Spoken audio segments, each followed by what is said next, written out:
The purpose of this class is to gain a foundation behind the ideas of SPC that are utilized in our product WinSPC. This is the course agenda for SPC Fundamentals. We're going to be covering an introduction to SPC. We'll then be covering the 7 SPC Tools with an overview. We'll then go ahead and have a detailed section for each of the different tools, including the check sheet, the Pareto chart, cause and effect diagram, control charts, histograms, process capability studies, and scatter diagrams. We're then going to discuss which SPC tools you should use during your process improvements and implementations. And then we'll discuss how WinSPC can be used with your SPC's initiatives. So first, what is SPC? SPC stands for Statistical Process Control, and it is a method for achieving quality control in a manufacturing environment. There are a core set of 7 tools for use with SPC. These are intended to be used for improving your process, for monitoring and controlling ongoing process, and the implementation of SPC can have the effect of moving your organization, your manufacturing process, from a detection model where you're reacting to problems as they occur to a prevention model where you're proactively preventing problems from occurring in the first place. Thus, you'll be reducing the cost of producing non-conforming parts, as you'll have caught problems before they will have arisen, and you'll reduce the cost resulting from finding these costs, as you will have less need to detect. You will have less of a need for 100% inspection, and you'll have less need to repair and spend time towards fixing problems after they have already come up. This slide has a Venn diagram on it that covers the 7 SPC tools, and it organizes them based on whether or not they fall under the category of problem identification versus problem analysis. So you have the check sheet, which is the fundamental tool of evidence that we're going to be using for SPC, and that falls squarely in the category of problem identification. It lets you know or identify with evidence that you have a problem in the first place. Pareto charts, which are very tightly tied to check sheets, begin your process of analysis. You'll see how that ties in when we cover that. The cause and effect diagram both allows us to see what the underlying root cause of a problem is, as well as begin the process of actually analyzing ways of fixing it using brainstorming techniques. Histograms fall squarely in the problem analysis category, where we can actually use concepts of the shape of the histogram and the properties of normal distribution in the bell curve to identify that. We have scatter diagrams, which we can use to correlate different variables, whether or not there's a relationship, and if so, what kind, and that allows us to analyze the relationship.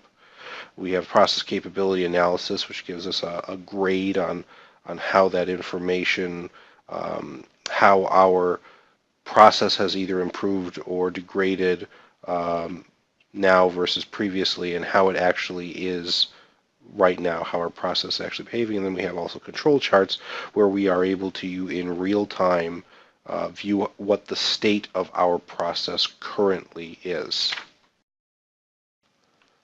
So the first tool that we're going to cover is the check sheet. So what is a check sheet? It's a simple, user-friendly form of collecting data for a period of time. It's literally a piece of paper that you record defects over the course of some period of time, be it a day or a week or a month.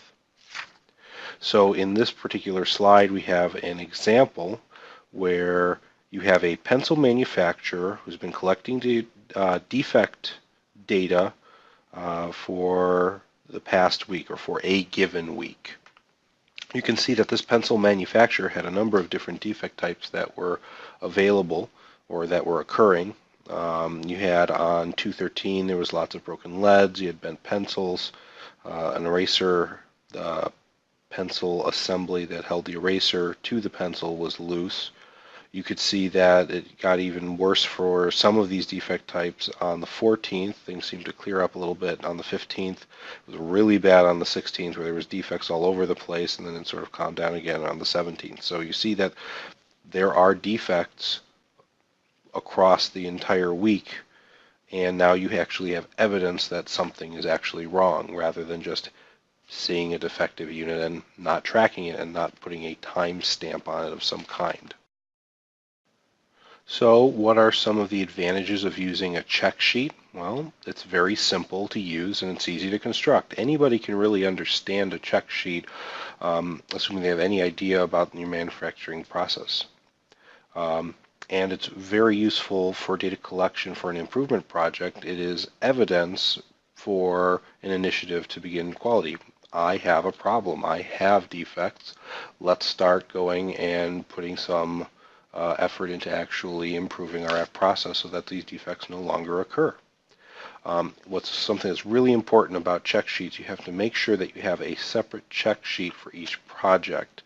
You can't really mix and match these. We're going to see when we talk about some other tools later on, including the histograms and the control charts. If you start mixing different processes together or different initiatives together, your data is not necessarily going to have value to you because it's going to be coming from distinct sources.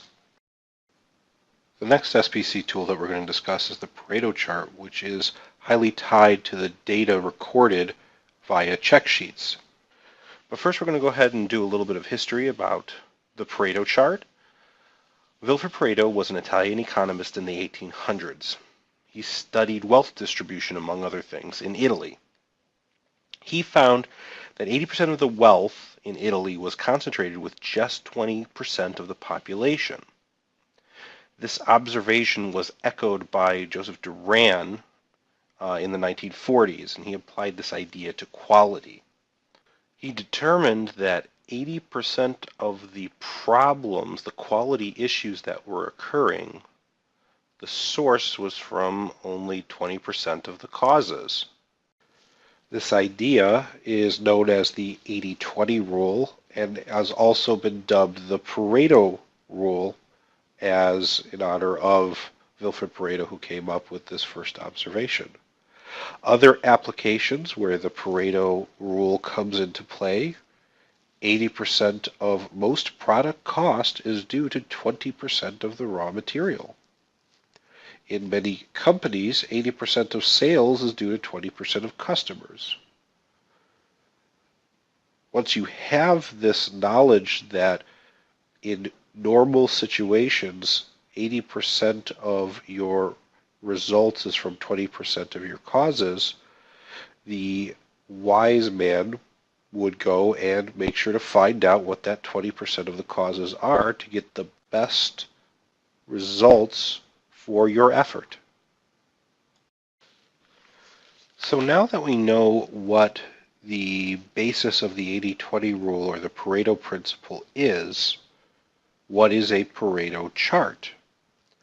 A Pareto chart is a combination chart that shows both a bar chart for the percentage frequency of each cause as well as a cumulative curve or a cumulative frequency curve of all of those causes combined. Once you have a Pareto chart, you can use it to prioritize the problems that occur within your process, ultimately allowing you to separate the vital few causes from the trivial many. You have many different things that could theoretically go wrong in any given process. The best use of resources is to find out where 80% of the problems are, and therefore we will be focusing by result on only 20% of the causes, and you will then be able to focus your energies more wisely. So here's an example of a check sheet and how you go about taking the data from a check sheet and putting it into a Pareto chart. So you have a pencil manufacturer. A process improvement team wants to prioritize the types of defects found in pencils. They have collected data about the defects for the last week, so we're going to expand upon the example we covered a little earlier. This slide shows the data for defects found in 1 week. Now our goal is to construct a Pareto chart based on the data found in this check sheet. The next thing you need to do after sorting the data into descending order is to calculate the percentage frequency of each of the defects relative to the total number of defects that you have for your entire count of defects. So in this case, the most common defect type that we have within our system is broken leads at 27 total. The next most frequent is loose assembly. After that is bent pencils. Then we have aesthetic problems. Then we have other problems that don't quite fit into any of the other categories. As they're sorted now, you can then go about calculating the percent frequency out of a total of 73 count. You have 27 out of 73 times 100 gives you 37%. That's for broken leads. For assembly loose, you can go ahead and take 16, divide that by 73, multiply it by 100, and get 21.9%. You continue to do the calculation for each one of these different defect types. After you're done calculating all of the individual percent frequencies, the next thing you're going to do is you're going to add all of the frequencies together for a cumulative frequency that will eventually be plotted on the chart as a curve. The first and most common type of defect is going to be at your top, and that equals your same as your percentage, 37% in this case. For the next node in the curve, you're going to have your 21.9% from your assembly loose. You're going to add that to your 37% from your broken leads. That totals out to be 58.9%. You're going to go for the next one, which in this case is bent pencils. You're going to add that 19.2% individual frequency. You're going to add that to your previous total, which gives you a total of 78.1%. You keep doing this until you've completed adding all of your cumulative frequencies together. A quick check on your math to make sure that you've added everything properly. If your cumulative frequency doesn't add up to about 100%, you've probably calculated your percentages wrong, or you may have added them together wrong, and you need to go back and do it again. By organizing it in this way, you will now be focusing on the vital few causes rather than the trivial many. If you were to enter this data into WinSPC's data collection mode, this is what the Pareto chart would look like within the software. So now that you've seen how you could construct a Pareto chart by count or by frequency, the next step is to add the cost dimension to it. You can rerun a Pareto chart not just by the straight count or occurrence of certain items, but by adding a cost associated to each defect type, you can add even more value to what you should be focusing on, because cost ultimately is what you're trying to reduce by doing a quality initiative. You want to reduce costs and you want to focus your quality dollars to be able to focus on just that vital few that's costing your process the most amount of either money or man hours or any sort of quantifiable value where you want to go ahead and reduce those defects. Not all attributes are created equal. Not all defects are created equal. So if you do have a cost that can be associated with your different defect types, either in terms of money or man hours, you can construct a Pareto chart that is sorted by cost. So we can take the exact same data that we had previously, where we were having a company that manufactured pencils, and they had the same defect types at the same actual count frequency: broken leads 27, loose assembly 16, bent pencils 14, aesthetic problems 13, other 3. And we actually assign a cost in this particular instance.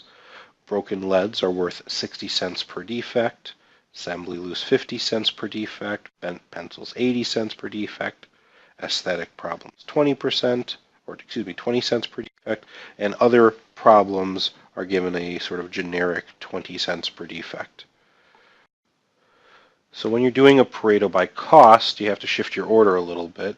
The first thing that you need to do is you must calculate the cost each defect type has within your process from your check sheet. So you need to count the total cost for broken leads. In this case, it's 27 instances at 60 cents per defect equals a total of $16.20 worth of cost of defect in actual total cents. And you would do this for each step. Assembly loose, 16 times 50 is 800 or $8. Bent pencils cost you 80 cents. In this case, bent pencils are obviously a more costly problem than just having a loose eraser assembly. And then you have aesthetic problems totaling $2.60 and other problems causing just 60 cents.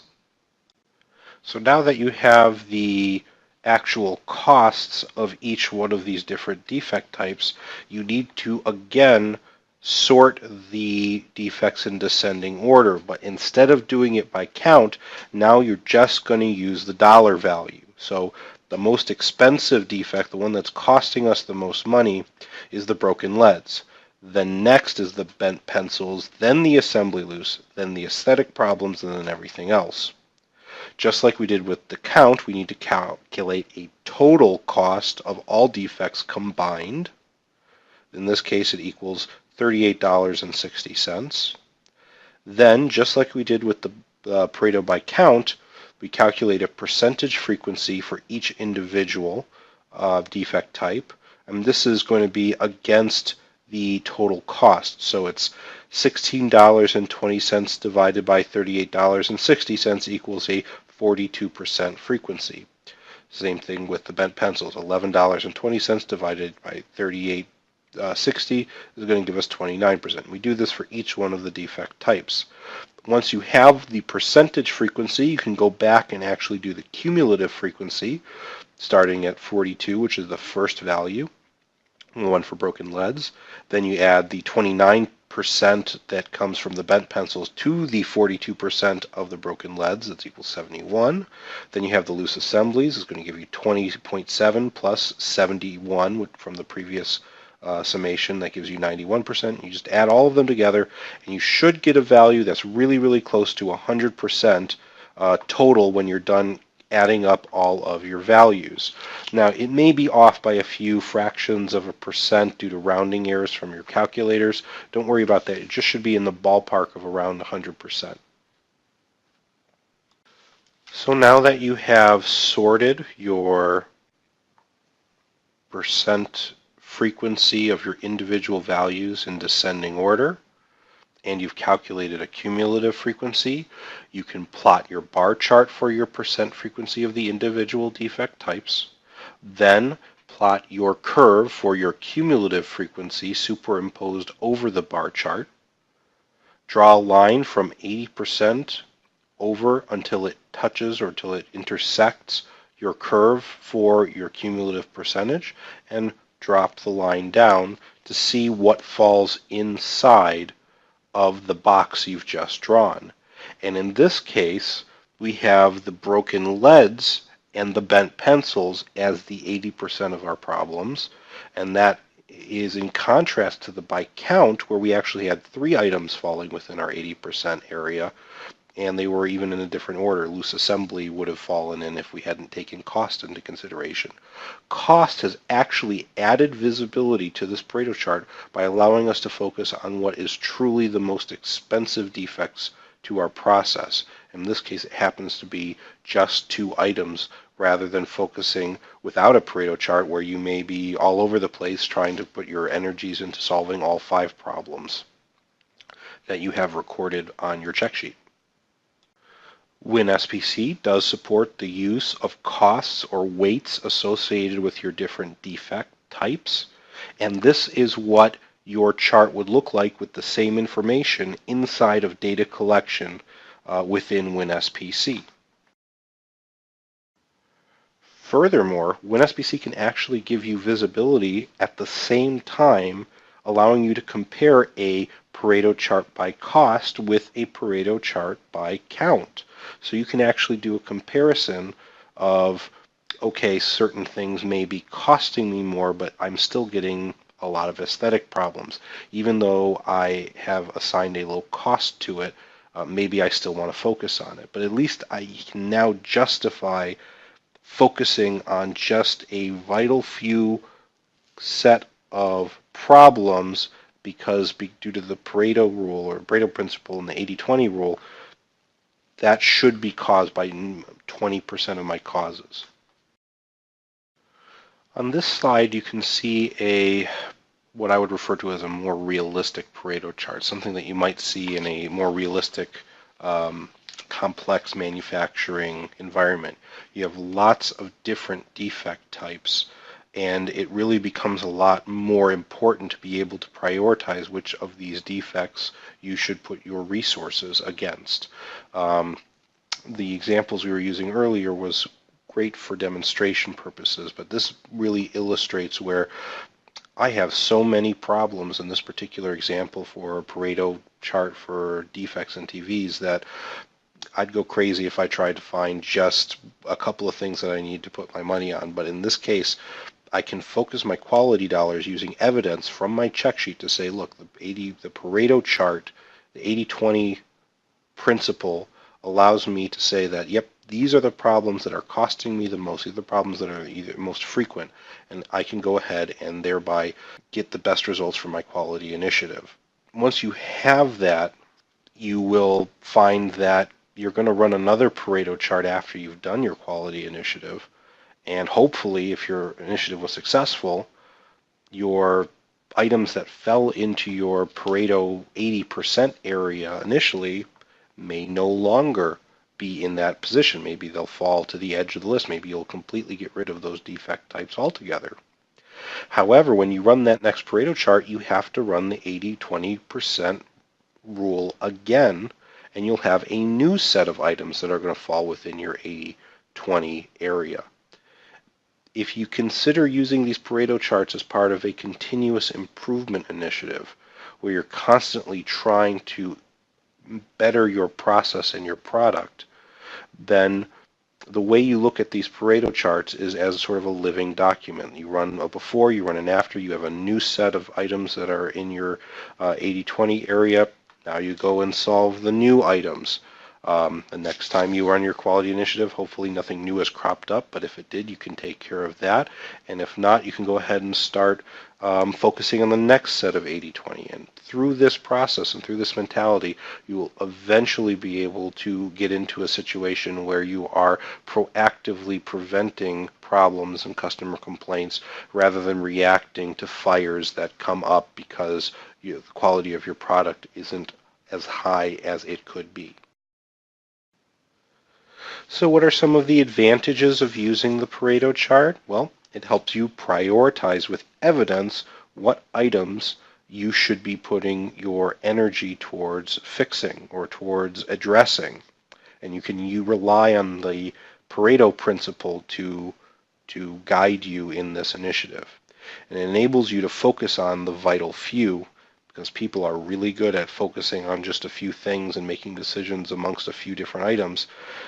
Humans are not quite as good taking into account many multiple variables and trying to decide how to handle it.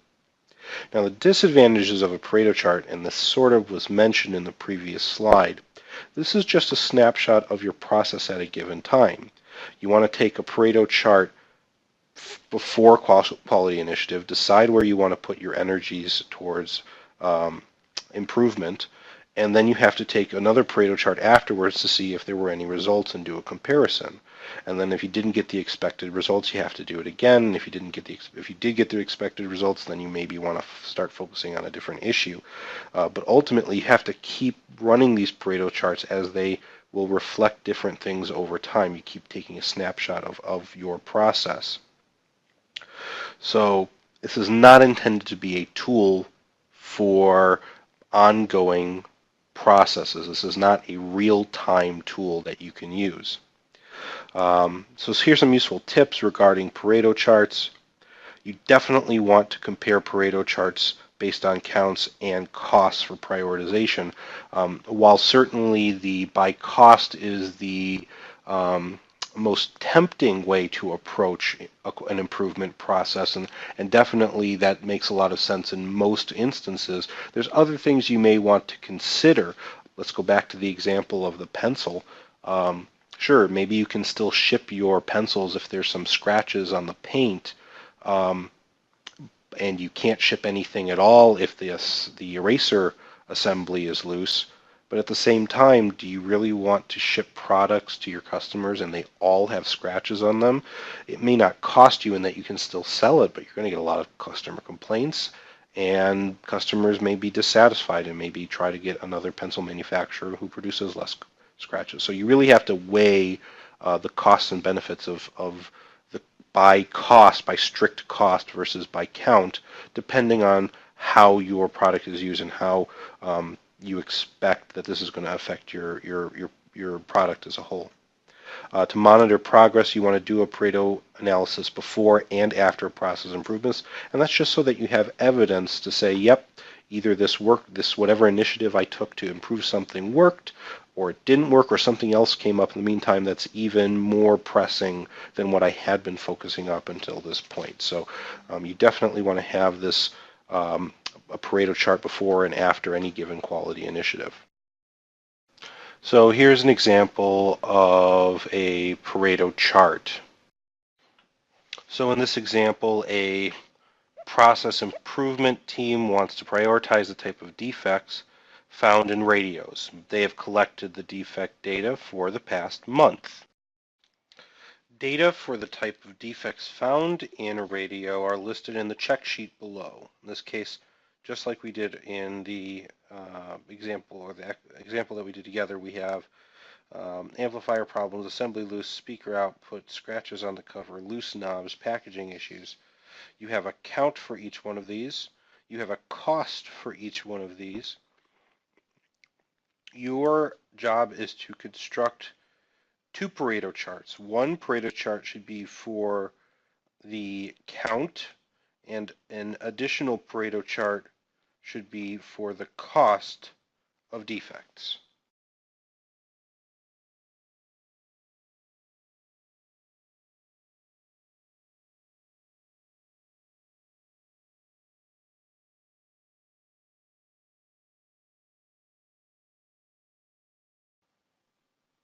Here's the solution for the Pareto chart construction, both by count and by cost. So we can see here, just like we saw in the example, the first step to doing a Pareto chart by count is to sort the defect types in descending order by count. The next thing we need to do is calculate the percentage frequency of each one of the different defect types. Next, we would want to calculate the total number of defects overall. In this case, the addition of 60 for assembly loose, 50 for amplifier problems, 40 for packaging issues, 30 for scratches on the cover, 20 for the speaker output, and 10 for the loose knobs. Add that together and you have a total of 210 defects. You then calculate your percentage frequency from your total for each one of the defect types. So in this case, it would be 60 out of 210 equals 28.6. 50 out of 210 equals 23.8. 40 out of 210 equals 19. 30 out of 210 is 14.3, 20 out of 210 is 9.5, and 10 out of 210 is 4.8. To get the percentage in whole numbers, you would multiply each one of those values by 100. The next thing you do is you calculate the cumulative frequency. So first thing would be 28.6, that's the assembly loose. Then you'd add 23.8 from the amplifier problems to the cumulative frequency to give you a total of 52.4. Then you'd add the packaging issues as 19% to give you a total, and you sum that with 52.4 to get 71.4%. Take the 14.3% of the scratches on the cover and add that to the cumulative frequency, give you a total of 85.7%. You take the 9.5% from the speaker output, add that to the 85.7% to give you a total of 95.2%. And then you have the 4.8% from the loose knobs to add to the 95.2 cumulative frequency, and that should give you 100%. When you add this together yourself, your calculator may round this slightly differently. You want to get something that's close to 100% with a margin of error of usually about 0.5%. If you're off by more than that, you've probably done your percentages wrong, and you should probably do it over again. The next thing you need to do is you want to plot a bar representation, a bar chart for each one of the different defect types, starting with the highest and moving on to the lowest. So the first one's assembly loose, then you want amplifier problems, then you want packaging issues, then you want scratches on the cover, then you want the speaker output, and then you want the loose knobs. After you've plotted the bar chart, you can then plot the curve chart. That's the curve of the cumulative frequency. When you do that, you will have a curve represented for each point where you've added a new item or a new defect type to the total cumulative frequency. Then you want to draw a line from the 80% from the percent frequency, and when that intersects your curve for cumulative frequency, drop a line vertically down. Everything inside the box that you've just drawn, all of the different defect types within that box, are your 80% of your problems that, according to the Pareto rule, the 80-20 rule, should be caused by 20% of your problems. So next we're going to do the Pareto by cost. With Pareto by cost, it is very important to first calculate out the total cost of each defect, taking into account the cost per defect values. So that's the first thing you need to do. So in this case, for amplifier problems, it's $750 total because it's 50 times 15. Assembly loose is 60 times 20 for a total of $1,200. Next is speaker output, which is $20 count times $15 equals $300. Then you have scratches on the cover, which is 30, cost of $2 per scratch, that's a total of $60. Then loose knobs, which is 10 count with $10 per defect, that total of $100. And finally, packaging issues, you have a count of 40. The cost of each packaging issue is $5 and gives you a total of $200 for your cost, and that's the cost for each one of the individual defect types. Now you're going to go ahead and arrange the defect types in descending order by cost. So you only take into account the cost in this case. So the first one's going to be the assembly loose, then the amplifier problems, then speaker output, then packaging issues, then loose knobs, and finally scratches on the cover. Now you also want to calculate the total number of costs, your total cost for all defects recorded. In this case, that would be $2,610. The next step is to calculate the percent frequency. That is, again, your cost for an individual defect type divided by your total cost. So the first one would be 1,200 divided by 2,610 for a percent frequency of 46%. Next one is 750 for amplifier problems divided by 2,610 to give you a 28.7% cumulative, percent frequency. Next would be the speaker output, 300 out of 2,610 for 11.5%, 200 for packaging issues divided by 2,610 for 7.7%. Loose knobs would be 100 out of 2,610 for 3.8%. And finally, $60 divided by $2,610 to give you 2.3%. The next step is that you calculate the cumulative frequency just like you did for the by count. The first one is your first value, which is 46% for assembly loose. Then when you add in amplifier problems, it's 28.7% plus 46% to give you a total of 74.7%. The next one is the speaker output for $300 or 11.5%. Add that to the 74.7% to give you a total of 86.2%. Next is the 7.7% of cost from the packaging issues, and you add that to the 86.2% from the cumulative frequency to give you a total of 93.9% cumulative frequency. Loose knobs, 3.8%. Add that to the 93.9% from the cumulative frequency for a total of 97.7%.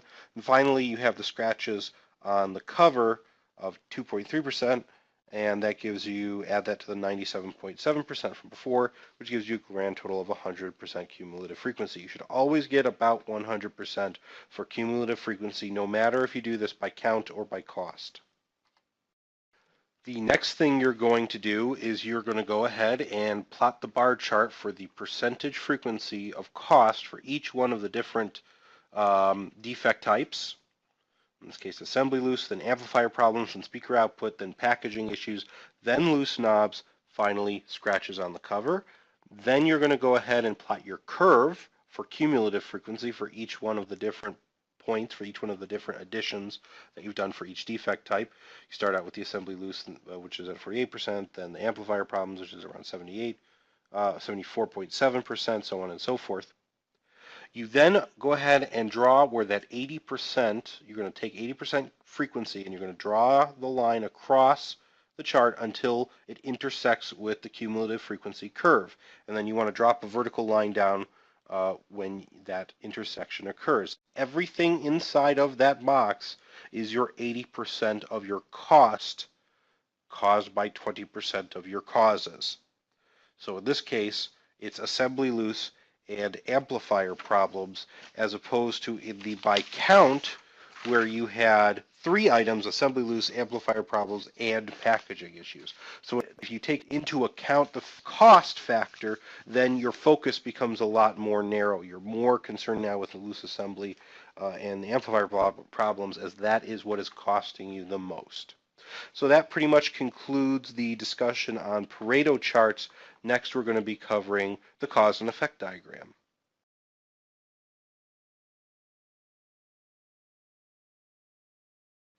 So the next SPC tool that we're going to be talking about is going to be the cause and effect diagram. So cause and effect diagrams allow you to start analyzing your problem. It's still in the problem identification because you're not necessarily knowing what the problem actually is yet, but at least it's going to start sending you hopefully in the right direction.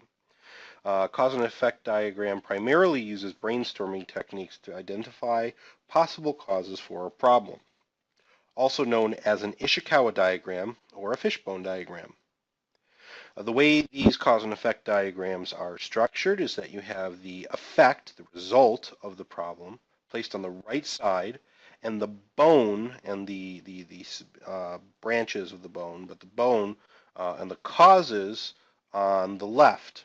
And the bones are categorized. You have 4 major branches. To the left side is the 4 M's: man, method, machine, and material. Some people also include some other things like environment, but in general, when you're talking about processes that you can control, environment's usually not something that you can. That's something that would probably fall under one of the other 4 M's. So what are the steps for creating a cause and effect diagram in your environment? Well, step 1 is to form a team involving all people relevant to the problem. And I want to stress on all people relevant to the problem because it's not necessarily going to help you to bring in people who have no relationship to the underlying problem when you're dealing with these brainstorming sessions. It doesn't help to bring in some supervisor from a different division if they have no experience in this issue.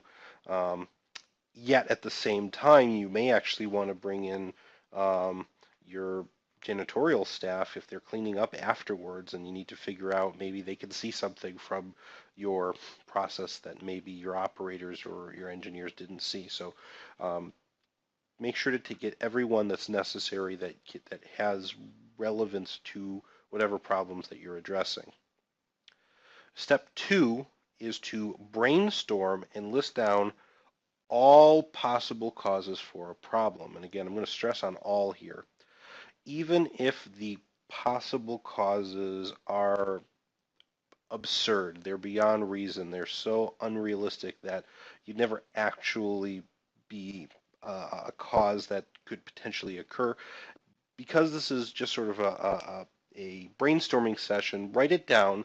Even in the extreme form, if it's not realistic, there may yet be truth, a grain of truth in even the extreme example. The third step for creating a cause and effect diagram is to arrange the causes and subcauses under the 4 M's. That's man, method, machine, and material.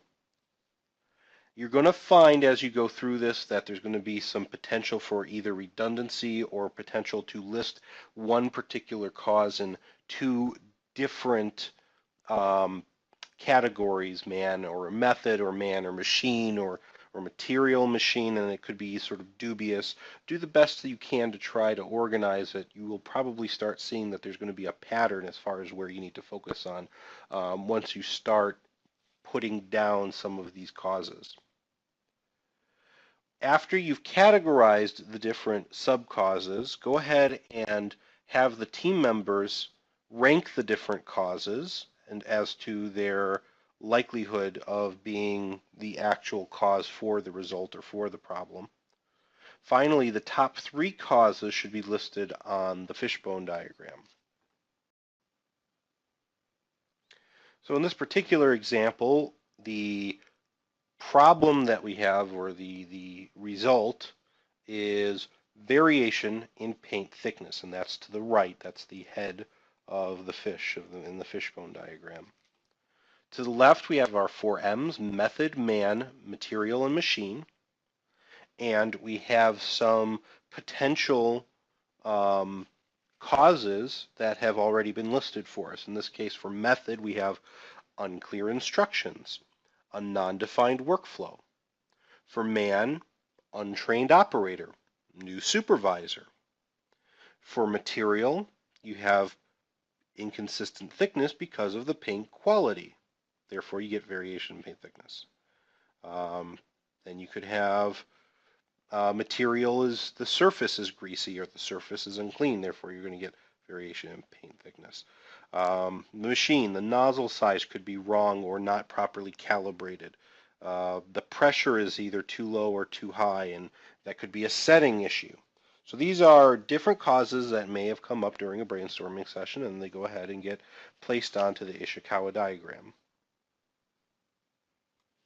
So for a cause and effect diagram, what are some of the advantages and disadvantages? Well, advantages include it's useful for initial brainstormings when you're first trying to figure out what could be going on, because everyone thinks they might know what might be happening, but without having a good brainstorming session and bouncing some ideas off people in your brainstorming team, you don't necessarily have all the facts. So it's a great way to start bouncing ideas off of each other to get at whatever your core issue underlying is. Also, using the inputs from the team helps you list ideas and categorize things that you may not have even considered. Disadvantages for the Ishikawa diagram tend to be that the results may be way, way too simplistic or way, way too detailed. Sometimes in a manufacturing process, the problem is a legitimately difficult engineering technical problem that needs to be solved.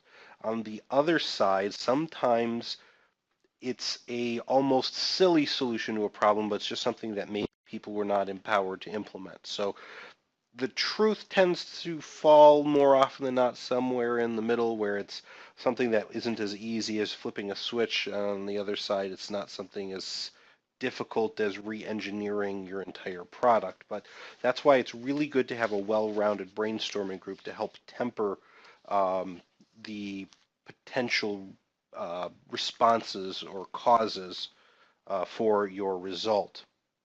Now, there's some useful tips here for your construction of both the team, the brainstorming team, as well as the Ishikawa diagram itself. First off, you want to update the fishbone diagram with new ideas, even after it's been constructed.